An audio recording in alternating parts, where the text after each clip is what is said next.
কোটা আন্দোলনের সংবাদ সংগ্রহ করতে গিয়ে দৈনিক কালবেলার সিলেট ব্যুরো মিঠু দাস জয় গুলিবিদ্ধ হয়েছেন। এ সময় সাংবাদিক, পুলিশ ও আন্দোলনকারী সহ শতাধিক আহত হয়েছেন। শুক্রবার বিকাল ৩টার দিকে সিলেটের সুরমা এলাকায় এ ঘটনা ঘটে। এ সময় মিঠু দাস জয় সররা গুলিবিদ্ধ হলে তাকে উদ্ধার করে মাউন্ট এডোরা হাসপাতালে ভর্তি করা হয়। সরেজমিনে দেখা যায় বিকাল ৩টার দিকে মিছিলটি বের হয়। সুরমা থেকে শাহজালাল বিজ্ঞান ও প্রযুক্তি বিশ্ববিদ্যালয়ের প্রধান ফটকের দিকে যায়। এ সময় পেছন থেকে police sound grenade, rubber bullet ও টিয়ার সেল নিক্ষেপ করে। এতে শিক্ষার্থীরা ছত্রভঙ্গ হয়ে যায়। পরে দফায় দফায় সংঘর্ষ চলতে থাকে।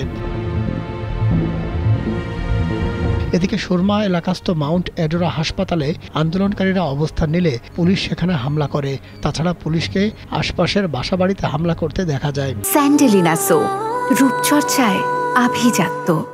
হামলার বিষয়ে আন্দোলনকারী শিক্ষার্থী ফয়সাল হোসেন কালবেলাকে জানান, তাদের উপর নির্বিচারে police tear shell, sound grenade ও রাবার বুলেট ছুড়েছে। এতে বেশ কিছু নারী শিক্ষার্থী সহ প্রায় ১০০ জনের অধিক আহত ও ৮ জন শিক্ষার্থীকে আটক করেছে পুলিশ।